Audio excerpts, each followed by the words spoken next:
Mark Gilbert, welcome to Australian Musician Magazine. Thanks very much, Greg. Nice to meet you. We're talking to you because you're one of the exhibitors at the Melbourne Guitar Show this year. Before we talk about that, I wanted to go way back and talk about where all this started for you. You were a school teacher, then a graphic designer before building guitars. I can see where the design skills come in. What about the school teacher part? Does that help in building guitars at all? Probably not, although it does give me a good background in dealing with people from all sorts of lives and experiences. Yeah. Yeah. And yeah, it was patience, I guess, too. a long time ago. That was back in the 80s. It takes quite a while back to remember there. Yeah. How did it all start? I built a couple of guitars back in the 80s, but I didn't build the necks. I used the neck from Ian Noyce, a builder from Ballarat, and left it at that. Then I had a house fire and the guitar I built was burnt and destroyed. Several years later, I decided I'll give it another go in about 2003 and realised that you can't call yourself a luthier unless you build the whole guitar, neck included. So I had a shot at that, and that particular guitar, which I called a thylacine, was a burled myrtle with tiger myrtle stripes on it. What happened was that Wolf Mail, the internationally touring blues artist, was playing at a local gig. And I asked my wife to come along because she's a fan of Buddy Guy's, and Wolf has a similar sort of energy. Karen, my wife, said, take along guitar and show him. Now, I'm very, very reluctant to do that because having been around musicians all my adult life, I know how worrisome it is that everyone wants to get up, show you their guitar or play some really bad harp or whatever. So I was reluctant to, but Karen went up and introduced me, and then actually went home and got the guitar and brought it back, and Wolf played it, and he liked it so much he played it for 2 sets. After that, we had a meeting and he decided he wanted me to build one for him. So I built him a signature one and was invited over to the basement for its inaugural performance. And it escalated from there to the point where Wolf's got 4 guitars, and they're the only guitars that he plays. And they've been played all through Europe, all around the world with him. And he introduced me to several other people, people from Europe, China, Russia, although we won't go there, and locals like Peter Northcote, who's become a very good and generous ambassador for me. And it just escalated. Yeah. Well, what do you think sets your guitars apart from the others? What's the point of difference? Oh, gee, modesty kicking in here. The Tasmanian timbers are quite unique, and they're all special species Tasmanian timbers, all legally sourced. I'm in a chain of custody system where I'm audited twice a year to show that. My attention to detail, I think I've got a reasonable design set of skills, as you mentioned. Blackwood, which my bodies are built out of and the neck's built out of, is a recognised tone wood used by many luthiers like Taylor in the States, Martin, Mayton and Cole Clark here use them for their higher end guitars. And apart from stumbling across something that works, I've refined them over the last 15 years. I'm totally self-taught, but taking the advice of the musicians and the endorsers and seeing where it takes me. You mentioned one of the models is called the thylacine. You're a proud Tasmanian, aren't you? Very proud Tasmanian, born and bred, yeah. Yeah. So where do the most of the timbers come from? Beg your pardon? Which part of Tasmania do most of the timbers come from? A lot of them from the southwest, particularly the Huon pine, which only grows in that area. There's Blackwood coos up in the northwest, but there a lot of them are rainforest timbers, and very hard to source now because the forests are gradually being locked up. But I've been very lucky in having contacts in the industry where I've been able to source some very fine timbers. And you use Indonesian ebony, I believe, for the fretboards. I do, only because I don't think we've got a Tasmanian timber that actually suits that purpose. But the Indonesian ebony I use, I've actually got this appropriate certification from the Indonesian government showing that that's legally sourced as well. If I didn't have that certification, then the chain of custody crowd wouldn't let me use it and claim chain of custody certification. The weight of a guitar is important to a lot of players. Did it take a while for you to get the balance of the guitars right? Not too heavy, not too light? Yeah, well, Blackwood itself is quite a dense timber. And if you build this straight guitar out of Blackwood without any chambering, it would put your heaviest Les Paul to shame. So they're heavily chambered. That seems to open up the tone a bit too, but it gets it in the manageable area of 3.5 kilos, roughly around that area, which most guitarists don't seem to have too much of a problem with. Yeah, and tell me about the hardware you use, the machine heads and bridges, etc. Sure. I only source what I think is the finest components that I can get hold of. Pickups, I'm lucky enough to have a builder's arrangement with TV Jones and Lindy Fralin, both American boutique pickup makers, and I really favour them. They're beautiful pickups. The TV Jones Filtertrons are very versatile. You can play nearly any form of music with them. And Lindy Fralin makes superb pickups. Others that I have used have been Sir pickups, occasional Seymour Duncans, but I'm really predisposed towards the Fralins at the moment. Yeah. The componentry, Goto, Schaller, all the usual high-end stuff. Graphtec Ghost systems. I put Graphtec Ghost preamp systems in a few guitars, and very happy with those too. Yeah. So how have you established your supply contacts? Have you attended NAMM shows or just yeah. Well, StewMac is a main supplier for a lot of my tools, being the biggest supplier of luthier tools in the world. And I've sourced a lot of componentry from them. The trouble is the state of our dollar now makes that less sustainable for me on an economic forum. There's a business called Real Tone in Queensland, a distributor of Goto and parts like that, which gives me a really good builder's discount. So I use them quite a bit.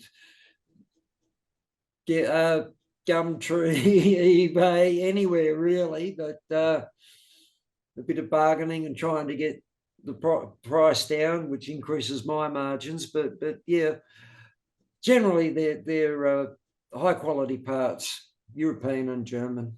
You mentioned Wolf Mail, the Canadian guitarist that uses your guitars. Who else have you got using your guitars at the moment? Well, Pete Northcote, Steve Balby from Noiseworks, Pat Drummond from Old 55 is a really good mate. I built my first ever lefty for him.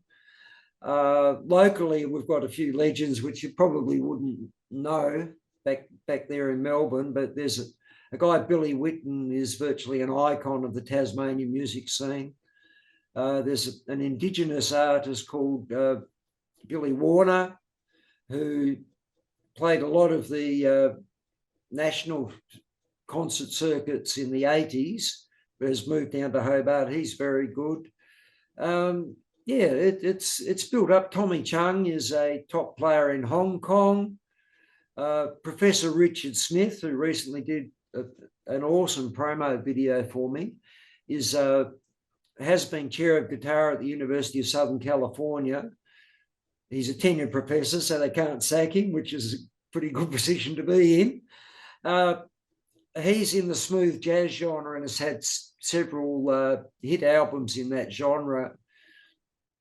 and also Stig Matheson, who was chair of the Musicians Institute in LA for 8 years, has two of my guitars. Stig's recently moved back to his native Norway and is running a music program at a major university there. Stig regularly plays with Steve Vai, Joe Satriani, a whole lot of that ilk. I've actually got a photo of Steve Vai playing one of my guitars, but of course, for licensing reasons, I'd get shot if I posted it. Yeah. So is there a common thing that all these players say about your guitars? Yeah, the playability is what seems to grab them the most. A lot of people say they pick them up brand new. They seem to feel like they're played in, that they've been an old friend, that they've played for years. I spent a lot of time rounding over the fretboard edges and trying to get that really played in feel to it, and trying to fit the guitar to the needs of the client, of the guitarist, as far as their setup, componentry, what strings they like, what styles they play. And my skill set in this area has slowly been improving as well. Yeah. I like the look of the BG resonator model. Tell me how that one come about. Yeah, well, I'm a terrible musician, but I love noodling. I particularly love playing the blues, and I love noodling with slide. And I stumbled across a couple of electric ones on YouTube, and I thought, well, I'll give that a crack. And I want to do something a bit more unique. A lot of the home builders and smaller builders have tried to build them, and they've used a Telecaster style body. And I thought, well, I'll try a Strat style. My Strat style I call the BG Classic. It's got slightly different from a Strat in it, the rounding of the rear of it and the thickness of the horns. And I named that BG after my late brother, who passed away in '85, Brett Gilbert. Basically, I sourced a cover plate from reverb.com, which was distressed with a copper feel. And from there, I thought, well, you can't have garish chrome fittings when you've got this lovely copper plate. So I had to source all these copper componentry, which took quite some doing from several different companies, America, the States, etc. I sourced a piezo bridge saddle from biscuit saddle from Scotland, Lindy Freyland split blade, and it just went from there. It's got a hue and pine scratch plate, which actually gives access to the preamp and the battery cover, all screwed down with steel inserts with machine bolts, so it doesn't matter how many times you take them off, you're not going to strip it. A standard 25-inch scale. This is a tiger myrtle body, the blackwood body, neck, tiger myrtle top, and a lovely tiger myrtle neck, which I think you can probably just see on there with the headstock. And it worked really well. I was really pleased with it without playing it. You can tell that it's quite loud, it's quite resonant, it's got that real sort of resonator banjo-y feel, and everyone that's played it has loved it. It's a beautiful looking instrument too. So I've heard that you're thinking about doing a bass, is that right? Yeah, I've had several people ask me. At a guitar festival I went to a couple of years back, Harry Bruce played some of my guitars, and he suggested I build a bass for him. I just haven't got quite around to it yet, but I plan on doing that next year. I have built a baritone, a couple of baritones with a 29-inch scale, which is almost the bass. One of those I built for Brian Ritchie of the Violent Femmes, and he's been very helpful to me in getting my word and my name out. Another one I built for Matt Smith from Thirsty Merc, and Matt's turning out to be a good mate as well. And I've just recently completed a new one, which I'm taking over to the guitar show. Yeah. Yeah. So what have you heard about the Melbourne Guitar Show? A mate of mine, Greg Phillips, who's been influential in introducing me to several players down here, is heavily into guitar education in Tasmania. And basically he said, I've got to go. And this year, the circumstances, the stars all aligned, and it became a possibility for me. I'm a bit nervous, very excited, getting my work out in that arena, which is just, 5,000 people that are mad on guitars. I'm reasonably confident because of the reaction I get from all these top guys endorsing me. I'm taking 8 guitars, taking a really good car Lincoln amplifier for people to play through that tends to flatter any guitar, and looking forward to it. Yeah, and I believe Wolf Mail will be on the stand.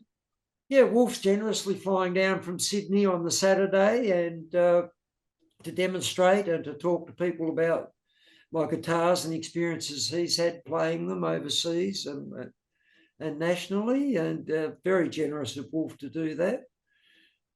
I've known Wolf for 12 years now, and initially it was very much sort of a transactional business relationship when we first started, but now he's turned out to be a really good friend. He regularly phones me up from Poland or somewhere like that when he's touring, and I get sort of first listen to all his albums and his video clips, and very glad to have Wolf coming down.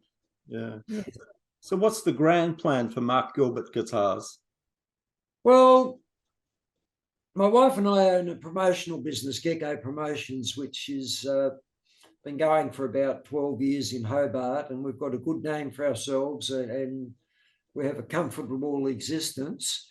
And I work on the guitars about 2 days a week, 3 days a week. I'd like to get full time, and it's really just the marketing so that I've got a demand to build full time. And hopefully the Melbourne Guitar Show and events like this help with spreading the word. Yeah. Well, Mark, it's been great to catch up, and we look forward to seeing you and your guitars at the Melbourne Guitar Show. Yeah, I look forward to meeting you in person and shaking your hand, Greg, and thanks for the opportunity.